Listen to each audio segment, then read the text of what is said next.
अल्हम्दुलिल्लाह नहमदुहु व नस्तईनुहु व नस्तगफिरुह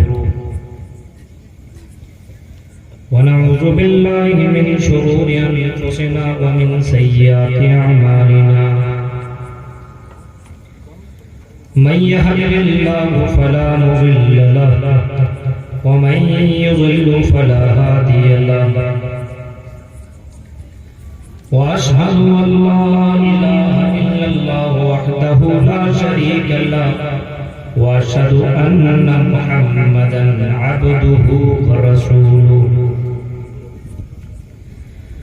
अम्मा बअदु फइन्न खैरल हदीस किताबुल्लाह व खैरल हदी हदी मुहम्मदिन सल्लल्लाहु अलैहि वसल्लम व शर्रल उमूरि मुहदसातुहा व कुल्लु मुहदसतिन बिदअह व कुल्लु बिदअतिन ज़लालह व कुल्लु ज़लालतिन फिन्नार। अऊज़ु बिल्लाहि मिनश शैतानिर रजीम। बिस्मिल्लाहिर रहमानिर रहीम।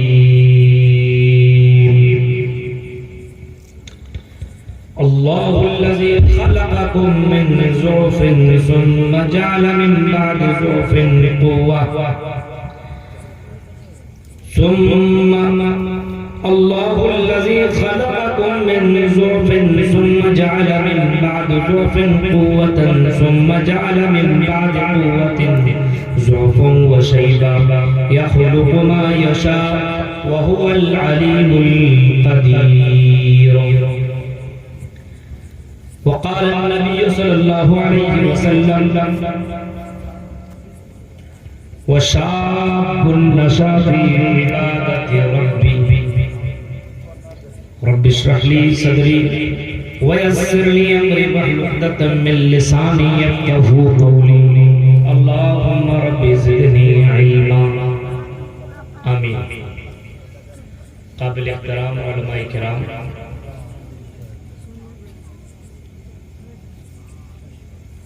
मुअज़्ज़ज़ सामीन हज़रात, इस्लामी बुजुर्गों, नौजवान दोस्तों, प्यारे बच्चों और पर्दा नशीर मेरी माँ बहन, अचानक यह आनन फानन प्रोग्राम रचाया गया और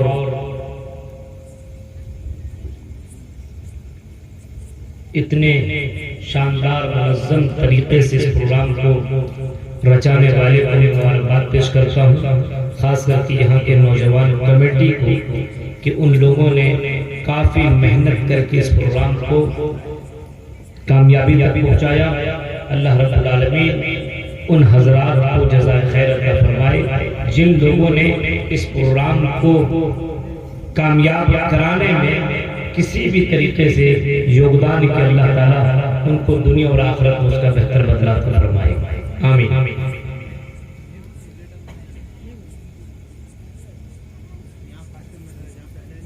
काफी दिनों के बाद आपके इस इलाके में आने का मौका मिला है।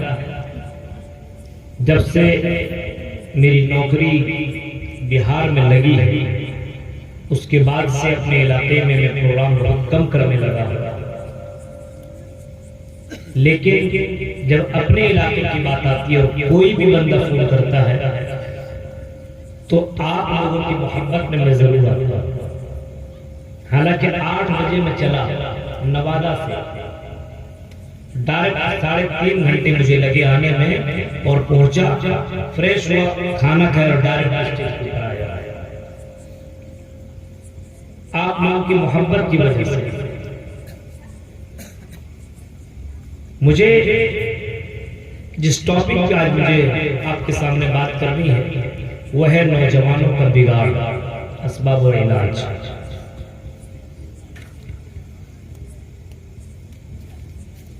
किसी भी कौम या किसी भी माशरा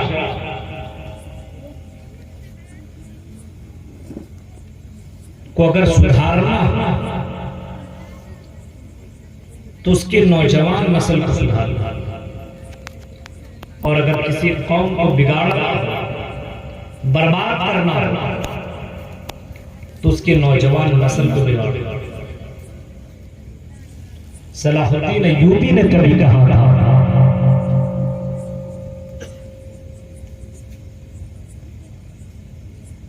कि अगर किसी कौम को तबाह बर्बाद करना हो तो उस कौम के ऊपर बमबारी और नेज़े बरसाने की जरूरत नहीं है, बल्कि उस कौम के नौजवान लड़कों और लड़कियों के अंदर बेहयाई पैदा करना, उसको बेशर्म बना देना, उसको बेहया बना देना। वो कौम ऑटोमेटिकली मुर्दा हो जाएगी और ऑटोमेटिकली वो कौम तबाह बर्बाद हो जाएगी। आज हमारे माशरे का हाल देखिए, नौजवान तबका इतना बिगड़ा हुआ है, इतना बिगड़ा हुआ है कि शर्म हया की कोई चीज ही नहीं। बिगाड़ लड़कों के अंदर है और लड़कियों के अंदर है। एक दौर था कि लड़कियां बहुत ज्यादा शर्माती थी। आज के दौर में लड़कियां शर्माती नहीं है बल्कि मुकाबला करती है, मुकाबला कर रही है। लड़कों के अंदर भी मुकाबला आ गया है, लड़कियों के भी मुकाबला आ गया है। आज बाकायदा आपस में बातें होती है, तेरी कितनी मेरी थी। गर्लफ्रेंड और बॉयफ्रेंड के बाकायदा वो लिस्ट बताते हैं और आज स्टेटस समझा जाता है जिसके पास ज्यादा गर्लफ्रेंड और बॉयफ्रेंड हो वो ज्यादा चर्चे में। उस लड़की के पास कितनी गर्लफ्रेंड है, उस लड़की के पास इतने बॉयफ्रेंड है, उसको अच्छा समझा जाने लगा है। आज के दौर में आप समझ सकते हैं इसको, ये बेहयाई का इंतहा किया है।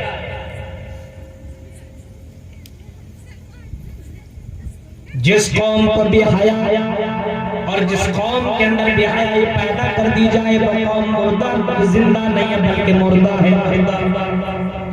अल्लाह के नबी जनाबे मोहम्मद रसूलुल्लाह सल्लल्लाहु अलैहि वसल्लम ने फरमाया था कभी मसलुल लज़ी ला युज़करुल्लाहु फीहि वल बैतिल लज़ी युज़करुल्लाहु फीहि मसलुल हय्य वल मय्यित।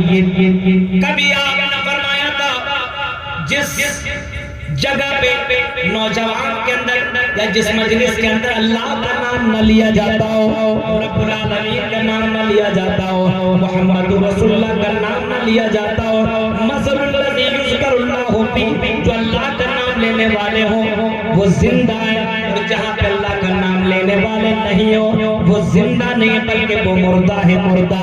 वल्लज़ी ला युज़करुल्लाहु फीहि मसलुल हय्य वल मय्यित, उसको मुर्दा करार दिया गया है। वो चल रहा है लेकिन फिर भी मुर्दा है, वो खा रहा फिर भी वो मुर्दा है। अल्लाह का नाम अगर नहीं लेता है बल्कि दुनिया वालों का नाम लेता तो वो मुर्दा है, मुर्दा। जिंदों के अंदर उसका शुमार उसका एक नहीं किया जा रहा है। समझ रहे हैं आप? आज हमारे यहाँ देखिए नौजवान के अंदर देखिए कितनी ज्यादा बिगाड़। मोबाइल उठाओ, रमजान का महीना आया तो मोबाइल के अंदर से गाने डिलीट, भोजपुरी गाने डिलीट, ये डिलीट वो डिलीट और उसके अंदर की आयतों को उसने अपलोड कर दिया। उसने मौलाना जर्जी सुनना जाने किन मौलवियों की तकरीरों को उसने अपलोड कर लिया और रास्ते में चलता तो कुरान की आयत बजाते हुए चलता है। अपने घर के अंदर मोबाइल लगाता और कुरान की तकरीर सुनाता। देखो मैं कितना पक्का सच्चा मुसलमान हूँ। रमजान का महीना खत्म, चांद नजर आया, ईद का चांद जैसे उसको दिखता है फौरन वो सारी चीजें वो डिलीट करता है और फिर से वो पूरी गानों का अपलोड करता है और अपने मोबाइल के अंदर से बाकायदा तेज चलाना शुरू कर देता है। और उनके घरों के अंदर से जो आवाज आती है वो गानों की आवाज, सीरियलों की आवाज, वो भोजपुरी गानों की आवाज आया करती है। कि सिर्फ हम और आप अगर मुसलमान हैं तो सिर्फ रमजान ही मुसलमान है और उसके अलावा दीगर महीने के अंदर हम और आप मुसलमान ही नहीं है। आज मैं दावे के साथ कह सकता हूँ कि अपने बच्चों और बच्चियों के मोबाइल को चेक करो, उनके अंदर बहुत सारी गंदी फिल्म भी मौजूद होंगी, उनके यहाँ भोजपुरी गाने भी मौजूद होंगे। मेरे प्यारे साथियों गौर करो, जिसको जनाब मोहम्मद रसूलुल्लाह ने हराम करार दिया गया है, जिसको अल्लाह के नबी ने हराम करार दिया, वही चीजें आज हमारी जिंदगी के अंदर मौजूद है। बाप देख रहा है लेकिन कुछ नहीं बोल रहा है, माँ देख रही है लेकिन कुछ नहीं बोल रही है, और भाई देख रहा है और अपने बहन को कुछ भी नहीं बोल रहा है। बहन अपने भाइयों को गलत काम करते हुए देख रही है, फिर भी अपने भाइयों को नहीं टोक रही है। आज हालात इतने बिगड़ चुके हैं कि बुराई को देखा जा रहा है लेकिन बुराइयों को रोका नहीं जा रहा।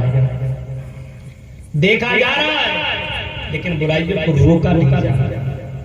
जानते हैं ऐसा क्यों है? ऐसा इस वजह से कि वो दय्यूस बन चुका है। दय्यूस के माने आपने सुना होगा, दय्यूस के माने होता है भड़ुआ। इसकी मीनिंग कितना खट एक आदमी अपनी बहन को गलत काम करा करके उसको वो पैसा खाए, उसको कहते हैं भड़ुआ।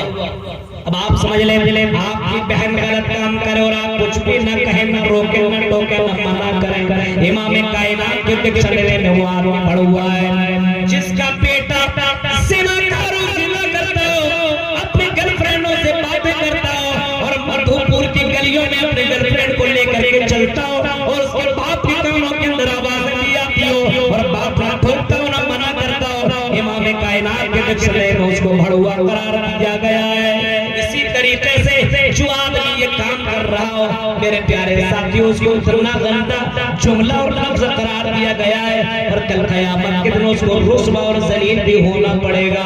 याद रखो, मुआशरे के अंदर तबाह, मुआशरे को बिगाड़ने वाले न बनो, मुआशरे को बनाने वाले और संवारने वाले बनो। कुरान की उस आयत को जरा देखो मेरे भाइयों, अल्लाहुल्लज़ी खलक़कुम मिन ज़ुल्फिन सुम्मा जअला मिन बाद ज़ुल्फिन क़ुव्वा सुम्मा जअला मिन बाद क़ुव्वतिन ज़ुल्फन व शैबा यख़लुक़ु मा यशा। अल्लाह कहता है कि अल्लाह की जात वो है जिसने तुम्हें कमजोर पैदा किया। ए नवाब और यहाँ के रहने वालों मधुपुर के लोगों को आपके ऊपर कभी गौर करो कि हम और आप दुनिया के अंदर कितने कमजोर बनकर के आए। जब दुनिया के अंदर हमने और आपने जन्म लिया, जब हम और आप अपने माँ के पेट और बटन से पैदा हुए तो इतना कमजोर थे कि हम चल भी नहीं सकते थे, हम इतना कमजोर थे कि हम खा भी नहीं सकते थे, हम इतना कमजोर थे कि अगर सर के अंदर दर्द होता तो अपनी माँ की ज़मीर को अदा भी नहीं कर पाते थे, हम इतना कमजोर कि अगर पेट में दर्द होता तब भी नहीं कर पाते थे। अल्लाह ने उसी कमजोरी को अल्लाह ने बयान किया कि हमने तुमको कमजोर पैदा किया, इतना कमजोर कि तुम खा भी नहीं सकते हो। तुम्हारी माँ चिबा करके रोटी को नरम करके तुम्हारे मुंह में डालती है, तब तुम उसको खा लेते हो, इतना कमजोर हो। और उसके बाद अल्लाह ताला कहता है और कमजोरी के बाद हमने तुम्हें जवान बना दिया और जवानी के बाद हमने फिर तुम्हें कमजोर बना दिया। यानी तेरी जिंदगी के अंदर 3 मरहले हैं, 3 हालात हैं। 2 हालतें तो कमजोर की हालतें हैं और एक हालत है जो ताकत वाली, एनर्जी वाली, पावर वाली हालत है। 2 हालतें तो तेरी ऐसी गुजर जाती है, बचपना ऐसे गुजर गया, बुढ़ापे ऐसे गुजर गए, लेकिन मेरे भाइयों जवानी बहुत इम्पोर्टेंट है जिंदगी में। जवानी बहुत ही ज्यादा अहमियत वाली, बहुत ही ज्यादा। और हदीस के अल्फाज है बुखारी मुस्लिम के, रजुल शाबुन नशअ फी इबादति रब्बी, उस आदमी को अल्लाह अर्श के नीचे जगह देगा जिस दिन कोई साया नहीं।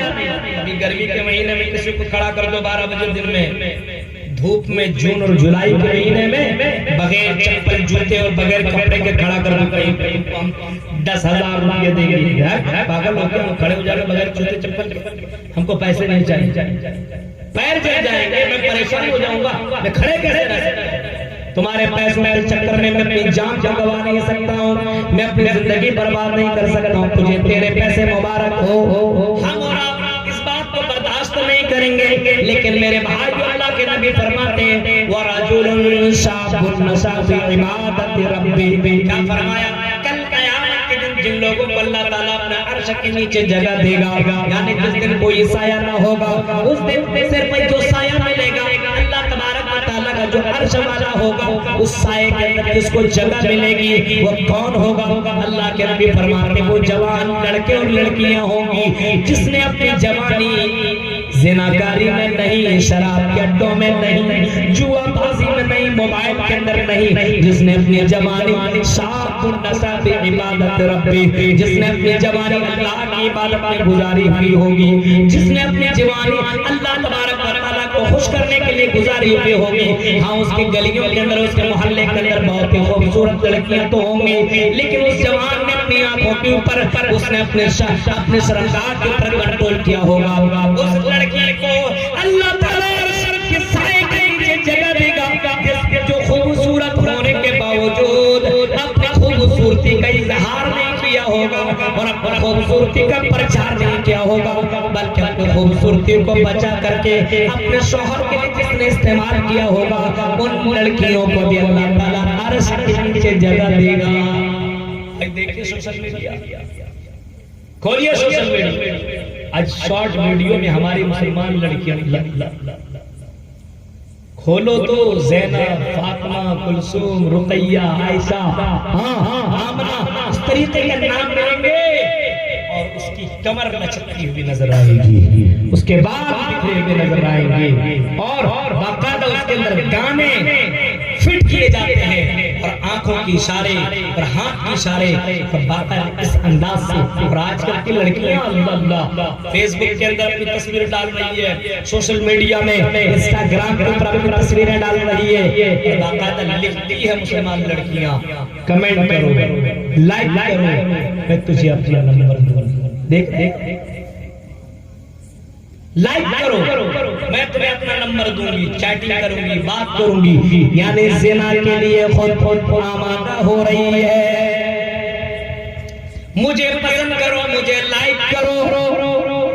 ओ लड़कियों, कम से कम तुमने मोहम्मद रसूलुल्लाह की वो हदीस तो सुनी हुई होती जो अल्लाह के नबी सल्लल्लाहु अलैहि वसल्लम ने कभी फरमाया था, वो लड़की, वो औरत, वो खातून, वो लेडी जन्नत के अंदर जा नहीं सकती।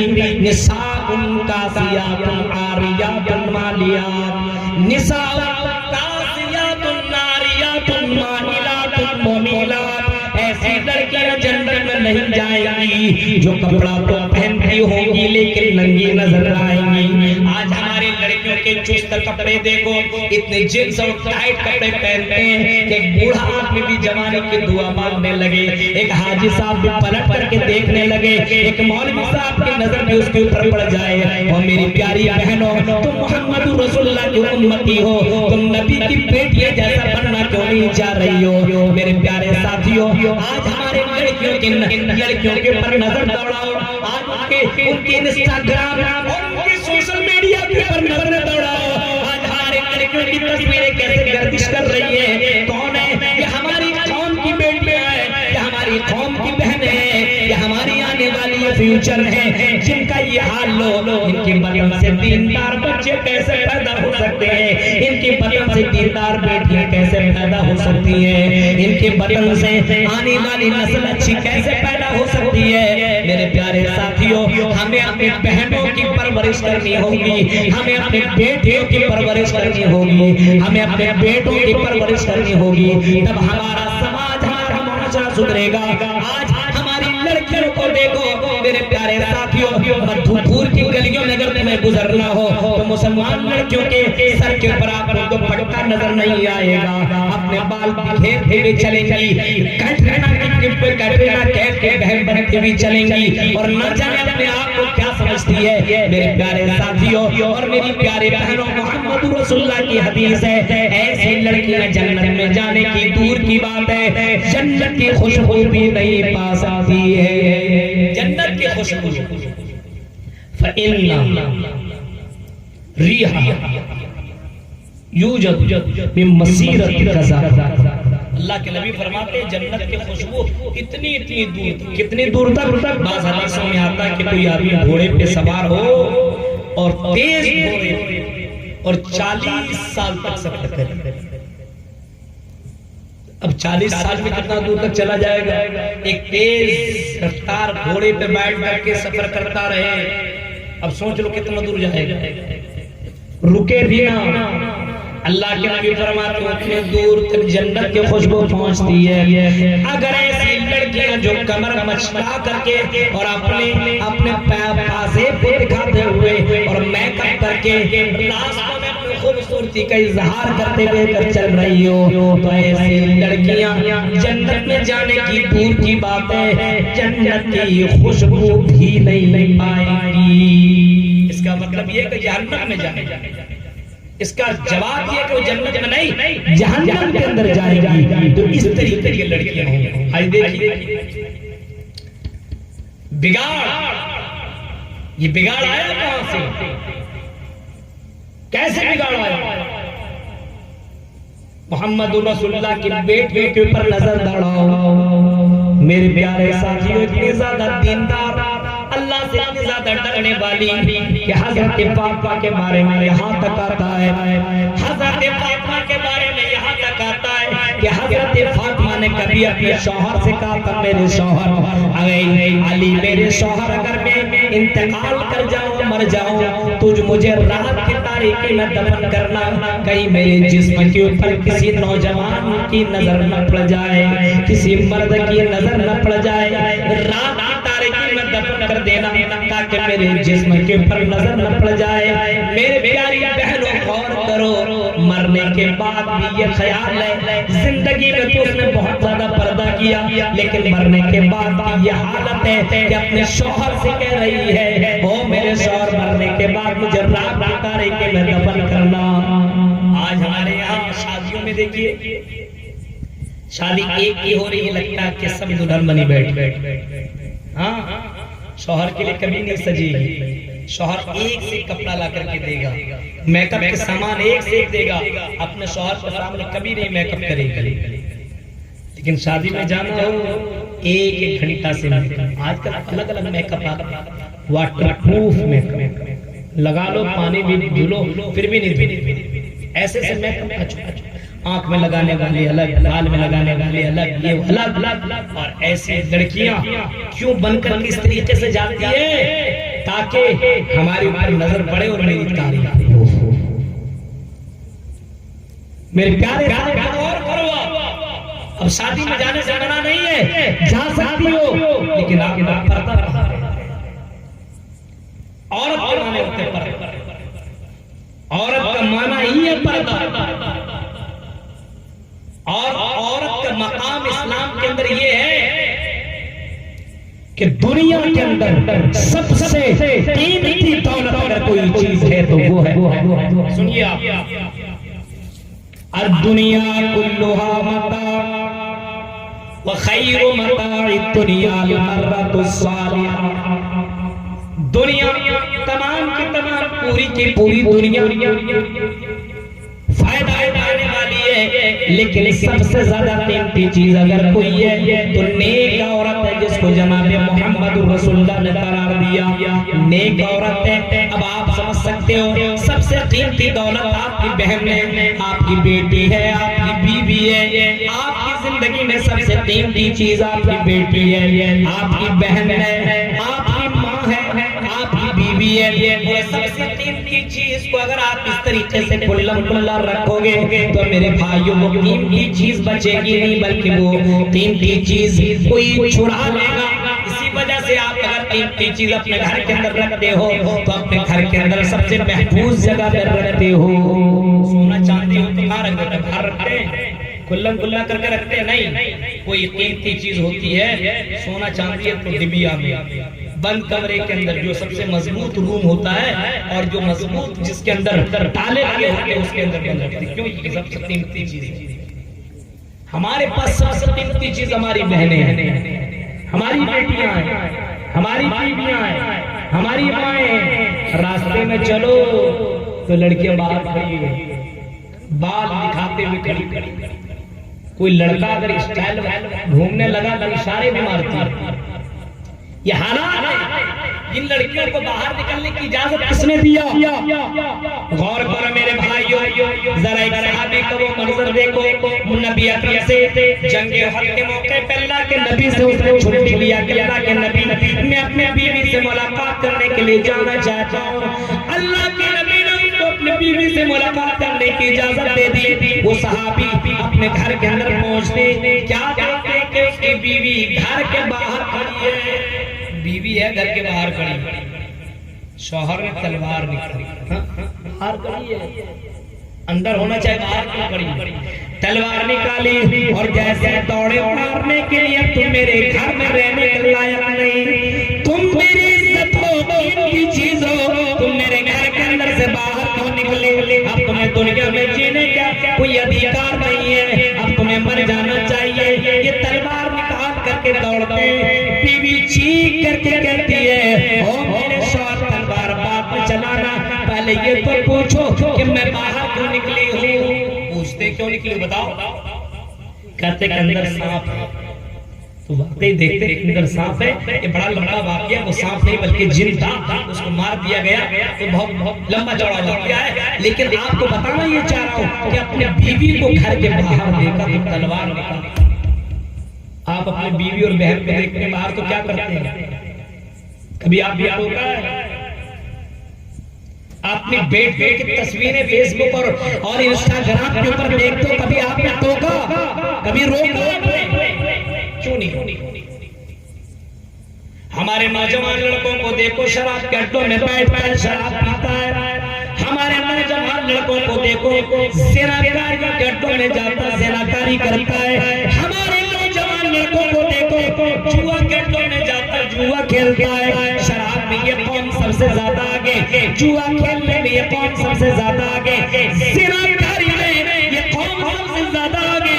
मेरे प्यारे साथियों गौर करो, अगर मैं वो मनाज़िर बताऊं कलकत्ता, दुबई, कलकत्ता, मुंबई और दिल्ली के, जिन्होंने मुझे बताया कि मुझे को मालूम नहीं है, मुसलमान लड़कियां जींस और टी शर्ट पहन कर के बाकायदा बियर बार में और ऐसे होटलों में आती है निकाब की हालत में, और निकाब निकालती है और छोटे छोटे कपड़े पहन करके सामने आकर के डांस करती है और बाकायदा दूसरों को खुशी पहुंचाती है और पैसा कमाती है, फिर निकाब पहन करके घर निकल जाया करती है।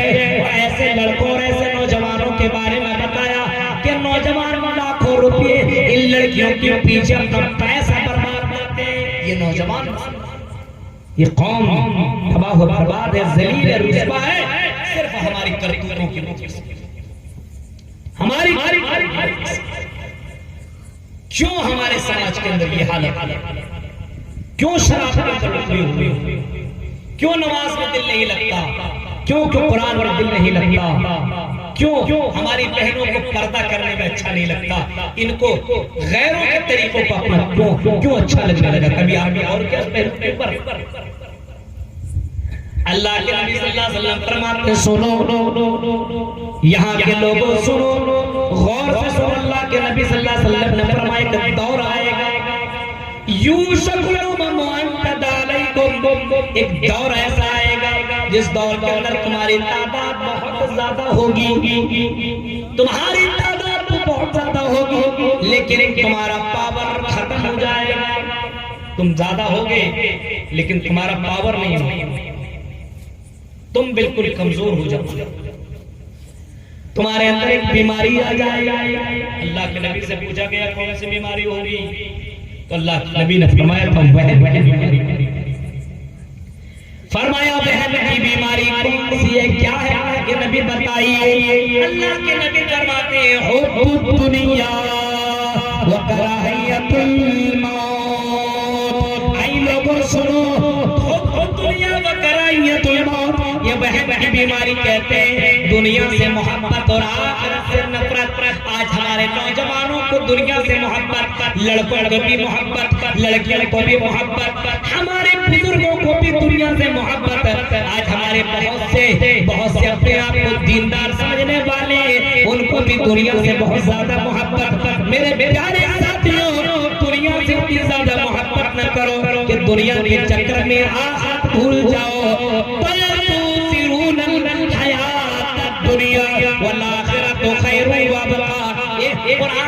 चीख करके तुम्हें कहता है तुम दुनिया को तरजीह देते हो और आखिरत को भूल जाते हो। नहीं नहीं, ये दुनिया तो चंद साला जिंदगी है, इस जिंदगी को खत्म करो, आखिरत के ऊपर आखिरत को फोकस करो, आखिरत को वैल्यू दो, आखिरत को तरजीह दो, आखिरत को ही तुम टारगेट। वहन की बीमारी नहीं है। आज नौजवान लड़का को देखिए, हमारे यहाँ देखिए, वहन की बीमारी हो चुकी है। दुनिया की मोहब्बत, कितनी मोहब्बत अल्लाह। आज अगर कोई लड़का कह दे कि हम तो मैं ये सब करने पर तैयार है, गैर मुस्लिम लड़का, तो हमारी मुसलमान लड़कियां उसके साथ भाग रही है। कितनी मुसलमान लड़कियां गैरों के साथ इश्क लड़ा रहा है। आप देखिए, समाचार देखिए, न्यूज देखिए, सोशल मीडिया के अंदर जो तहरीरें गर्दिश कर रहे हैं उसको देखिए। अभी इंदौर के अंदर 1000 से ज्यादा लड़कियों ने, मुसलमान लड़कियों ने बाकायदा कोर्ट में गैरों के साथ, और जिन्होंने नहीं किया, जिनका कुछ सबूत ही नहीं, वो कितनी लड़कियां था पता नहीं है, लेकिन गौर करो मेरे भाइयों, तुम इतनी गिर चुकी हो कि मुसलमान छोड़ो, गैर मुस्लिम लड़कियों के साथ तुम्हारा, हमारी बेटियां, हमारी हमारी कौम की बेटियां हैं, ऐसा वो जुहाद में आपको आता, ये बिगाड़ हमारे समाज के अंदर क्यों आया? हमारी बेटियों को पर्दा करने में क्या लगता है? हमारा जिस्म हमारी मर्जी। हाँ, जो पाकिस्तान के नारे, पाकिस्तान के लड़कियां जो नारे लगा रही थी, हमारा जिस्म हमारी मर्जी, हम जो करें कोई कहने वाला कौन है? हम अपने जिस्म के मालिक हैं। जहाँ जाए, जिस होटल में जाए, जिसके साथ सोए बैठे उठे, कहने वाले कौन होते हो? हमारा जिस्म हमारी मर्जी नहीं। इस्लाम में आने के बाद तुम्हारा जिस्म तुम्हारी मर्जी नहीं, बल्कि तुमको एक दायरे में रहना जरूरी है।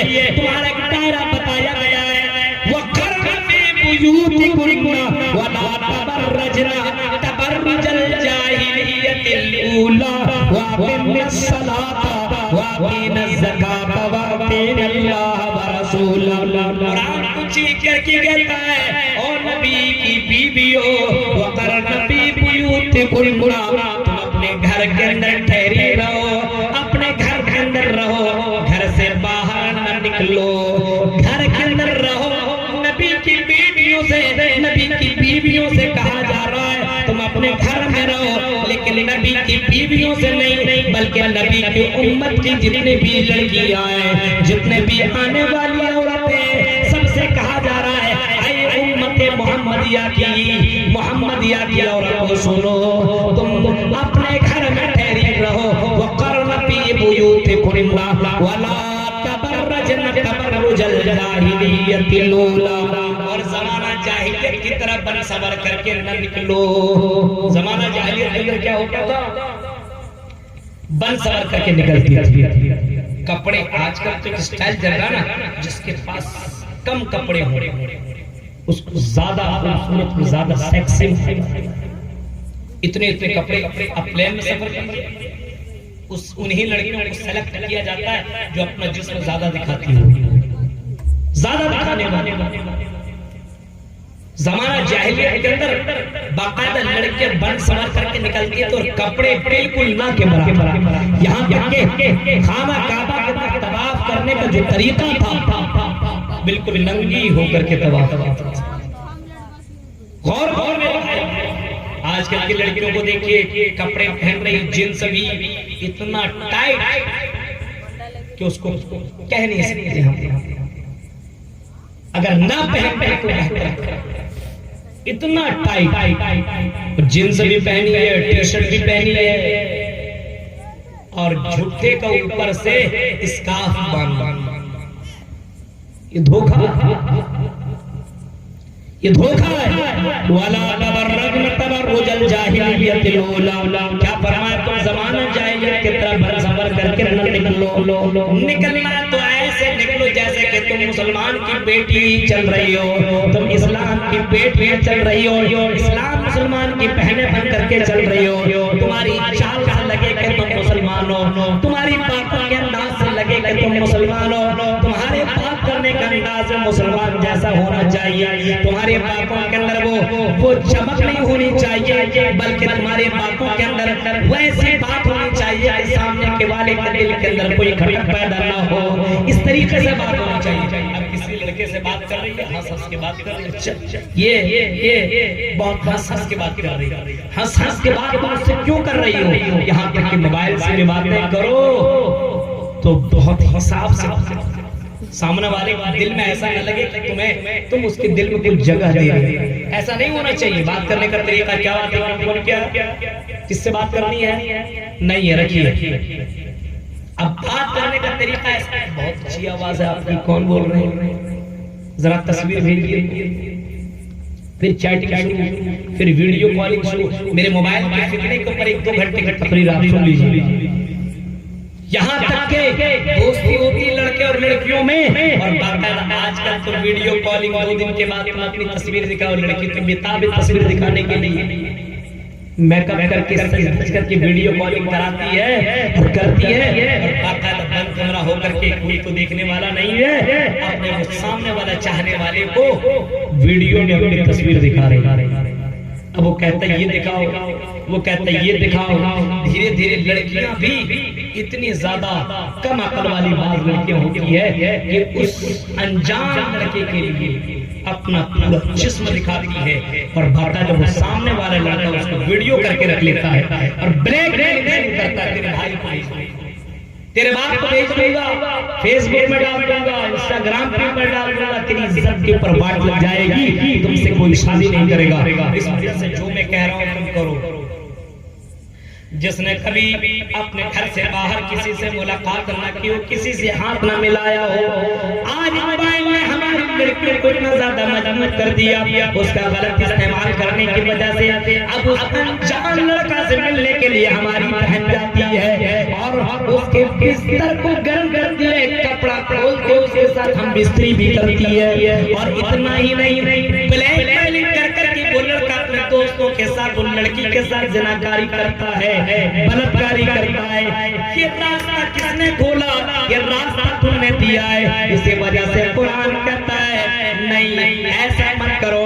वकुल्लिल मोमिनाति यग़ज़ुज़ना मिन अबसारिहिन्ना व यहफ़ज़ना फुरूजहुन्ना। ऐ मोमिना औरतों, जब तुम रास्ते में चलो तो अपनी निगाहों को नीचे रख करके चलो और अपनी शर्मगाहों की हिफाजत करो। वकुल्लिल मोमिनाति यग़ज़ुज़ना मिन अबसारिहिन्ना, फरमाया अपनी निगाहों की हिफाजत करो, अपनी शर्मगाहों की हिफाजत करो। वला युबदीना ज़ीनतहुन्ना, और अपनी खूबसूरती को जाहिर न करो। तुम्हारी खूबसूरती जो है, अपनी खूबसूरती को जाहिर न करो। पूरा लिस्ट कुरान में बता दिया कि के सामने जाहिर करो। सूरह नूर पढ़िए, 18वें पारे के अंदर सूरह नूर के 18वीं ये आयत है, इसको आप पढ़िए। वला युबदीना ज़ीनतहुन्ना इल्ला मा ज़हरा मिनहा, पूरा बताया कि किनके सामने तुम अपना चेहरा खोल सकते हो, अपने बाप के सामने, भाई के सामने, शौहर के सामने, भाई के सामने, ये सब पूरा का पूरा लिस्ट दिया हुआ है। लेकिन मेरे भाइयों, हमारे यहाँ की लड़की का अलग पहचान है, मौलवी साहब आए तो चेहरा छिपा दे, बस वही है इसका गैर, बस वही है। उसके सामने कोई भी लड़का आ जाए, चेहरा छिपाने की जरूरत नहीं है, इशारों में बात। ये हालात अपने माशरे के मेरे भाइयों, जरा गौर करो, ये हालात क्यों पैदा हुए, कारण क्या है? बिगाड़ तो आप देख रहे इस तरीके से बिगाड़ है, इसकी वजूहात क्या है? आइए चंद वजूहात में बताऊं, फिर मैं इलाज बता करके मैं अपनी बात खत्म करता हूं। वजूहात, पहली वजह, हमने हमारी जो जिम्मेदारी बनती है, जो बहैसियत बाप, बहैसियत भाई, बहैसियत गार्जियन, हमने अपने बेटों और अपने बेटियों की सही तरबियत नहीं, हमने अपने बेटियों को नहीं बताया बेटे तुम्हारी जिंदगी में सबसे कीमती दौलत तेरी इज्जत है। हमने अपने बेटों को नहीं बताया आई मेरे बेटो, तेरी जिंदगी में सबसे कीमती दौलत तेरा ईमान है। हमने अपने बेटियों को नहीं बताया सबसे कीमती दौलत तेरा ईमान है। ईमान से बढ़कर के कोई दौलत ही नहीं है। इस ईमान को बचाते रहना, कहीं भी रहना, इस ईमान का सौदा मत करना। इत्तक़िल्लाह, मेरे बेटे अल्लाह से डरते रहना। तुम मधुपुर के अंदर हो या मधुपुर के बाहर में हो, तुम बंद कमरे में हो या बंद कमरे के बाहर हो, तुम जंगल में हो, बयाबान में हो, कहीं भी हो, आई मेरे बेटों और आई मेरी बेटियों, अल्लाह से डरते रहना, अल्लाह का डर अपने दिल के अंदर दाखिल करना। इत्तक़िल्लाह हैसुमा कुंत, जहां कहीं रहना तुम अल्लाह से डरते रहना। ये पाठ नहीं सिखाए अपने बच्चों को। मौलवी के सामने तो मोबाइल बंद, हाँ बंद कमरे में देखिए क्या कर, हमारी लड़कियों को देखिए मोबाइल हमने और आपने दिया है, कभी आप चेक करें क्या करते हैं उसके मोबाइल के अंदर, क्या देखते हैं आप, गार क्या नहीं आप, ये बताइए। ईमान नहीं जाना, ईमान की हिफाजत करो। और आओ मधुपुर के लोगों में तुम्हें बताओ, ईमान की बड़ी दौलत, उसको बचा लो, ईमान कहीं खत्म ना हो पाए। कल क़यामत के दिन काफिर लोग आसमानों जमीन के बराबर अल्लाह को सोना देंगे, आसमानों जमीन के बराबर सोना देंगे और कहेंगे अल्लाह मुझे जहन्नम से बचा ले, आसमान और जमीन के बराबर हम तुम्हें सोना दे रहे हैं, चांदी दे रहे हैं, हम तुम्हें दौलत दे रहे हैं। अगर बफर्ज मान लिया जाए कि अल्लाह तबारक व तआला उसको ये चीज मुहैया कर दे और उसके पास आसमान और जमीन के बराबर सोना हो और अल्लाह को आसमान और जमीन के बराबर वो सोना दे, फिर भी अल्लाह ताला फरमाता है उसकी आसमान और जमीन के बराबर सोना भी नहीं माना जाएगा, एक्सेप्ट नहीं होगा, रिजेक्ट कर दिया जाएगा और उससे मांगा जाएगा तो सिर्फ ईमान की सर्टिफिकेट मांगा जाएगा। अगर तेरे पास ईमान है तो हम हमें जन्नत में दाखिल करेंगे। उस वक्त आदमी अफसोस के मारे कहेगा रुबमा यबदुल्लज़ीना कफरू लौ कानू मुस्लिमीन, काश हम दुनिया में मुसलमान होते, दुनिया में मोमिन होते तो आज हम जहन्नम में ना होते। ऐ मुसलमानों अल्लाह का शुक्र मनाओ, मुसलमान घर में पैदा हुए, अल्लाह का शुक्र मनाओ। तुम्हारा नाम अब्दुल्ला अब्दुर्रहीम है, तुम्हारा नाम सुमैया फातिमा कुलसूम है, तुम्हारा नाम प्यारा प्यारा सा है, तेरे घर के अंदर कुरान है, तेरे घर के अंदर जनाब मोहम्मद रसूलुल्लाह की हदीसें हैं। अब इसके बावजूद भी तुम अगर अपना ईमान बचा न सके तो मेरे भाइयों कल क़यामत के दिन अफसोस करने से क्या होगा। हम हमारे पास एक मौका है, एक चांस है, इसके बावजूद हम अपनी ईमान की हिफाजत नहीं कर रहे हैं। कल क़यामत के दिन अफसोस करेगा कि काश कि हम अपने ईमान की हिफाजत किए होते। तरबियत हमने अपने बच्चों की, तरबियत अंदाज देखिए। हजरत ज़करिया का वाक़या आपने सुना है, कुरान पढ़िए, कुरान। ज़करिया अलैहिस्सलाम की किफालत में उनकी बेटी किफालत में दिया गया था, बेटी नहीं, उसकी किफालत में जो थी मरियम अलैहिस्सलाम, ज़करिया अलैहिस्सलाम की किफालत में कौन है, हजरत मरियम। अब मरियम अलैहिस्सलाम बैतुल मक़दिस के बगल एक रूम उसको दिया गया, उसी में वो रहते थे। हजरत ज़करिया अलैहिस्सलाम आना जाना करते थे क्योंकि उसकी माँ ने ये मन्नत मानी थी कि मेरे बतन में के अंदर जो भी हो हम अल्लाह के राह में उसको दे देंगे, बेटा हो बेटी हो कुछ भी हो। लेकिन उसने सोचा था कि बेटा ही होगा, लेकिन हो गई बेटी। अब बेटी ने मन्नत तो मानी थी उसने उस बेटी को भी उस अल्लाह के राह में। अब ये जैसे जैसे जवान होती गई, 16-18 साल की है, ज़करिया अलैहिस्सलाम कभी कभी आया करते उनके कमरे के अंदर देखने के लिए। ज़करिया अलैहिस्सलाम की नजर पड़ती है, कभी आम रखा है, कभी केला है, कभी अमरूद है, कभी अंगूर है। हज़रत ज़करिया कहते हैं मरियम मैं तो तुम्हें ये फल ला करके नहीं देता हूँ। तरबियत देखिए, तरबियत, ये फल तो मैं तुम्हें ला करके नहीं देता हूँ और तेरा देखभाल करने वाला मैं, तुम्हें किफायत करने वाला मैं, तेरी हाजतों को पूरी करने वाला मैं।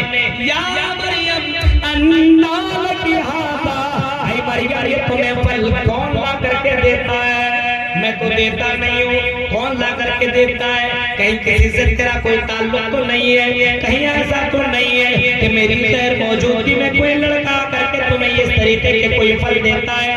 हज़रत मरियम कहने लगती है ओ मेरे खालू, इन जुमलों को अपने पीछे कर लो, इनको तुम वापस ले लो। आई मेरे खालू जान, ऐसा नहीं है, मेरा ताल्लुक किसी लड़का से नहीं है, किसी से मेरा कोई गलत संबंध नहीं है। अन्ना लके हाज़ा जो आप पूछ रही है ये फल कहाँ से आता है, आलत हुआ मिन इंदिल्लाह, ये अल्लाह ताला मुझे देता है। यरज़ुक़ु मन यशा बिग़ैर हिसाब, अल्लाह ताला जिसे चाहता बगैर हिसाब के रोजी देता है। ऐ मेरी खालू जान, ये अल्लाह ताला ला करके देता है। उस अल्लाह के अंदर इतना पावर है कि बगैर मौसम के फल भी दे सकता है। पता ये चला मरियम अलैहिस्सलाम की किफालत करने वाला, तरबियत और देख रेख करने वाला, कितना केयर और कितना ध्यान दिया करते थे। फल भी आया, पूछ लिया, ऐ मरियम ये फल कौन ला करके देता है? तुमने अपने बेटियों को कभी पूछा ये रुमाल किसने दिया, ये मोबाइल किसने दिया, घड़ी घड़ी ने दी? हमने तो दिया ही नहीं। हाँ, दिया किसने? कभी पूछा आपने? ये नंबर किसका है, ये फोटो, ये तस्वीर किसकी? कभी आपने पूछा? बाप तो बने हैं लेकिन ओरिजिनल बाप नहीं। बाप है लेकिन जो होना चाहिए बाप की जिम्मेदारी, भाई है लेकिन जो जिम्मेदारी बननी चाहिए वो भाई आपकी नहीं। गौर करो मेरे, वजह यही है कि हम अपने बच्चों और बच्चों के ऊपर जो निगाह रखनी चाहिए नहीं है, हम दूसरों की बेटियों के ऊपर नजर, इसकी बेटी, उसका बेटा है, तुम्हारा बेटा कैसा है, तुम्हारी बेटी कैसी है? कभी आपने देखा? आपने उसकी बेटी ऐसी, उसकी बेटी ऐसी, उसकी बेटी ऐसी नहीं। मेरे भाइयों, सबसे पहले अपने घर के अंदर देखो कि हमारी बेटी कैसी। मधुपुर जातिया कॉलेज में सहेली किसकी? आप अपने बेटी को भेज रहे हो पढ़ाने के लिए, सब पढ़ाओ, लेकिन ईमान नहीं जानता। ऐसा नहीं दुनिया के चक्कर में आखिरत तुम्हारी खरी। इस वजह से अल्लाह के नबी सल्लल्लाहु अलैहि वसल्लम ने ऐसे बाप और ऐसे गार्जियन को अल्लाह के नबी ने जन्नत की जमानत दी, गारंटी दी है। आपने फरमाया जो आदमी दो लड़कियों की सही परवरिश कर ले, हम उन्हें जन्नत की गारंटी देते हैं। सही परवरिश, सही तरबियत, सही तालीम तो आपने दे दी लेकिन तरबियत नहीं। गौर कीजिए मेरे भाइयों, समाज के अंदर बिगाड़ है तो आपने अपने बेटों और अपने बेटियों को बुनियादी तालीम नहीं दी। बहुत सारी लड़कियां जो कलमा ला इलाहा इल्लल्लाह का मीनिंग भी नहीं, बहुत सारी लड़के और लड़कियां हैं जिसको इस्लाम का बुनियादी हक क्या होना चाहिए, इस्लाम के अंदर बुनियादी चीजें क्या उसको मालूम नहीं। आजान के बाद दुआ नहीं मालूम, घर के अंदर जाए वो दुआ नहीं मालूम, घर से बाहर निकले वो दुआ नहीं मालूम, गाड़ी के अंदर प्लेट के अंदर सवार होने वक्त दुआ नहीं मालूम, और क्या बोलते आई एम मुस्लिम। ये बात कैसे मुसलमान हो? तुम्हें इतना भी मालूम नहीं है।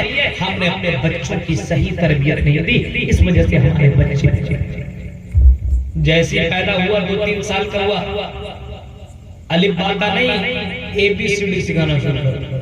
अल्लाह अल्लाह नहीं सिखाया, ला इलाहा इल्लल्लाह नहीं सिखाया। वो तो गोती उम्मे सुलैम, छोटा सा बच्चा, 2 साल का बच्चा, दूध पीता हुआ बच्चा, 1.5 साल का बच्चा है, और उम्मे सुलैम अपने उसी बेटे अनस बिन मालिक को गोद में लिए हुए हैं और अनस बिन मालिक को दूध पिला रही है और बाकायदा कह रही है कुल ला इलाहा इल्लल्लाह। आई अनस, आई मेरे बेटे, अपनी ज़बान से ला इलाहा इल्लल्लाह पढ़। दूध पिला रही है और ला इलाहा इल्लल्लाह पढ़ने की तलकीन भी कर रही है। हमारी लड़कियां दूध पिला रही है और सीरियल देख रही है। सीरियल देख रही है, इधर बच्चा दूध पी रहा है, उधर कान के अंदर वो गाने और न जाने कैसी कैसी चीजें कान के अंदर जा रही है। समझ सकते हैं आप असर क्या हो? दूध भी पिला रही है, बच्चे को गोद में लिए हुए। बहुत सी औरतों का तो मामला ऐसे है कि सीरियल में और मोबाइल में इतना बिजी है कि खाना ही जड़ी नहीं देखते। ये हालात इसने बनाया, हमने उड़ा। मेरे भाई को हमारा हमारी इतनी बड़ी बस्ती है, कितनी आलिमा है। लड़कों के अंदर थोड़ी सी क्या समझते हैं, मौलवी लाइन में कुछ भी कमाई नहीं है, मौलवी कौन मराए अपने बच्चों को। इसका मतलब ये कि हिंदी लाइन में जो पढ़ता है वो बहुत कमाता। मैं ऐसे लड़कों को देखना चाहता हूँ कौन लड़का कितना कमाता, कौन IPS अपने यहाँ बना, कौन SP बना है, कौन DM बना है, कौन जज बना है। मेरे भाइयों जरा गौर कीजिए, दुनियावी तालीम पे नहीं, दीनी तालीम पे नहीं, दोनों के अंदर हम कमजोर हैं। और अपने बच्चों को अरे मौलवी बना करके क्या फायदा होगा, इसके अंदर थोड़ी कमाई है। इसका मतलब यह है कि आपने कमाई का इन्हिसार समझ लिया कि दीनी तालीम नहीं दुनियावी तालीम होगी तब। यानी रज़्ज़ाक़ आपने दुनिया को समझ लिया है, अल्लाह को नहीं समझा। कितनों भी बड़ी दुकान आप कर दो, जब तक अल्लाह की जात के ऊपर भरोसा ना हो उस दुकान के अंदर बरकत नहीं हो सकती है और उस दुकान से आपका घर नहीं चल सकता। ईमान आपने देखा ही नहीं ऐसे आलिम। अल्हम्दुलिल्लाह आपने देखा कम तनख्वाह आलिमों के पास रहती है, लेकिन जितने शान बान के साथ एक मौलवी रहेगा, मैं उन झोला छाप मौलवियों की बात नहीं कर रहा हूँ, मैं उन आलिमों की बात कर रहा हूँ जिसने वाकई पढ़ा है, 10 साल दिया मदरसों में। उन मौलवियों को जरा देखिए, अल्हम्दुलिल्लाह शान बान के साथ जिंदगी गुजारते हैं और अपनी बीवियों को कम से कम हिफाजत से रखते हैं। इल्ला माशाअल्लाह, एक दो की मैं बात नहीं करूंगा। अब आप किसी एक की मिसाल ला करके देते हैं, मौलवी साहब क्या कर रहे हैं, इसकी बेटी देखे ऐसा किया, इसकी बीवी ऐसी है, तो उसकी बात नहीं कर रहा हूँ। लेकिन ज्यादातर 90% ये है जो अल्लाह को जानता है, जो दीन को जानता है, वो अपने बच्चों की तरबियत जरूर करे। आपको ये भी बता दूं क्या हमारे माशरे के अंदर बिगाड़ की वजह यही कि हमारे माशरे के अंदर बुनियादी तालीम नहीं, इस्लामी तालीम नहीं।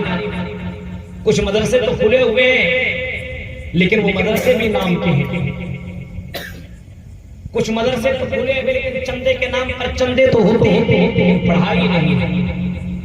ये हराम और मौलवी गौर ऐसा क्यों हो रहा है? आपने जोर नहीं दिया है। आप अपने बच्चे को पढ़ाने के लिए 5000 रुपया दे सकते हैं इंग्लिश हिंदी के लिए, अपने बच्चे को आप उर्दू पढ़ाने के लिए क्यों नहीं दे सकते? उर्दू क्या हम लोग इंग्लिश नहीं जानते? हमने बीए की इंग्लिश नहीं किया है, हमने बीए नहीं किया, हमने कंप्यूटर नहीं किया है। आप क्या समझते हैं मेरे भाई? ये सारी तालीमात इस्लामी मदरसों के अंदर हुआ करती है, लेकिन लगता मौलवी लाइन में जो चला के जाहिल है, वो हिंदी उसको नहीं आती, वो इंग्लिश नहीं जानता, हाँ मैथ नहीं जानता। बहुत से मौलवियों के सामने तो अच्छे अच्छे ऑफिसर की हवा निकल जाती है, उसके सामने बात ऐसे ऐसे उलमा मौजूद है। लेकिन मेरे भाई को कहने का मेरा मतलब ये है कि अपने बच्चों को दुनियावी और दीनी दोनों तालीम, ऐसा नहीं कि दुनियावी तालीम आपने दे दिया और दीनी तालीम आपने नहीं दिया। जब उसे पूछा जाएगा मर रब्बो का, तो जवाब देगा हाँ लादरी। माँ दीनों का, तुम्हारा दीन क्या? जवाब देगा हाँ लादरी। मन नबियों का पूछा जाएगा हाँ लादरी, मैं नहीं जानता। ऐसा भी नहीं होना चाहिए मेरे भाइयों, अपनी तालीम को जरूर दे दो। तेरा नबी कौन? जनाबे मोहम्मद रसूलुल्लाह। उस नबी के ऊपर कौन सी किताब उतरी? बताओ कुरान। हाँ, कितने सालों में उतरे? उस कुरान के अंदर कितने पारे हैं? उस कुरान के अंदर कितने रुकू हैं? उस कुरान के अंदर सबसे बड़ी सूरत कौन सी है? उस कुरान के अंदर उस कुरान के अंदर जो सूरतें हैं, उन सूरतों के नाम कौन से हैं? मेरे प्यारे साथियों, कम से कम इतने बुनियादी तालीम अपने बच्चों को देना चाहिए, तब हमारे समाज के अंदर सुधार होगी। बच्चा जरूरी नहीं कि मौलवी और हाफिज और उलमा बने, बुनियादी तालीम दीजिए। नंबर 3, हमारे बच्चे बिगड़े हुए क्यों हैं? हमने अपने बच्चों को ये मोबाइल दे दिया। ये बिगाड़ एक वजह ये, अपने बच्चों को मोबाइल मत दीजिए। और अगर देना भी है, मजबूरी है आज के दौर में, तो आप बोल के दीजिए बेटा ये मोबाइल रहमत भी है और ये मोबाइल रहमत भी है। ये मोबाइल आपको जन्नत और जहन्नम दोनों जगह। इस मोबाइल से आदमी कुरान सुनकर के सवाब हासिल कर सकता है, और इस मोबाइल से भोजपुरी गाना सुनकर के बहुत सारा गुनाह मिल सकता है। दोनों चीजें आपके पास मौजूद है। नेट अवेलेबल है, बोलिए अबुल कलाम सल्फी, बहुत सारी तकरीर, हजारों तकरीर आ जाएंगी। अब इसी में बोलिए सोनू निगम के सॉन्ग, बहुत सारी गाने आ जाएंगे। अब आपके ऊपर डिपेंड करता है कि मोबाइल का इस्तेमाल आप कैसे कर रहे हैं। लेकिन आप मोबाइल दे दिया, आपने कुछ बोला नहीं, तो बेटा तो वही ना सुनेगा जो वो जानता है।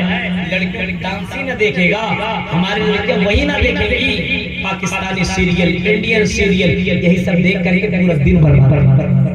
हालात देख रहे हैं आप अपने बच्चों को कोई चीज दीजिए तो उसको बताइए एक आदमी कहने लगा मौलवी साहब मोबाइल हलाल है हराम? मैंने कहा भाई हलाल है। मौलवी साहब कैसे कह सकते हैं, तो हराम है हराम। मैंने कहा क्यों? कहा कि मौलवी साहब इसके अंदर सबसे ज्यादा नशा, आदमी मोबाइल के चक्कर में बीवी को भूल, हाँ बीवी से कम ताल्लुकात है, मोबाइल से ज्यादा, जब देखेगा मोबाइल, जब देखेगा मोबाइल। और औरतों ने तो शौहर को बुला दिया मोबाइल के चक्कर में, मोबाइल का नशा इतना ज्यादा है। आज हमारे बच्चे फेल हो रहे हैं मोबाइल के चक्कर में। हमारे बच्चों का जो रिजल्ट आ रहा है, आप देखिए यूपीएससी में कितने मुसलमानों के पास हुए, आप बताइए तो कितने लोगों को मालूम? सिर्फ 21। यूपीएससी में जो सबसे बड़ा एग्जाम है, 21 बच्चे पूरे हिंदुस्तान के अंदर, मुस्लिम सिर्फ 21। आप अंदाजा लगा सकते हो मेरे भाइयों, पूरे हिंदुस्तान के अंदर सिर्फ 21। कहां जा रही है, कहां डूबी हुई है ये कौम? इस कौम को कौन बचाए? इस कौम का मसीहा कौन बने? इस कौम को कौन रहबर बने? मेरे भाइयों, खुद को आपको बचाना पड़ेगा, कोई बचाने वाला नहीं आएगा। ला नबी अबाद, अल्लाह के नबी फरमाते मेरे बाद अब कोई नबी, कोई रसूल, कोई पैगंबर नहीं आएगा। अब मेरे बाद कोई नबी, कोई पैगंबर, कोई रसूल नहीं आएगा। बिगाड़ की एक वजह मोबाइल है, मोबाइल का गलत इस्तेमाल बंद करो।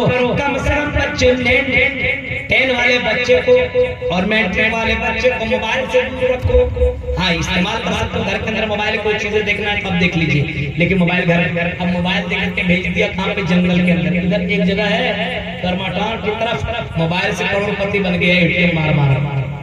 हाँ करोड़पति बन गया, लेकिन उसको चोरवे न कहेगा, करोड़पति कौन कहेगा?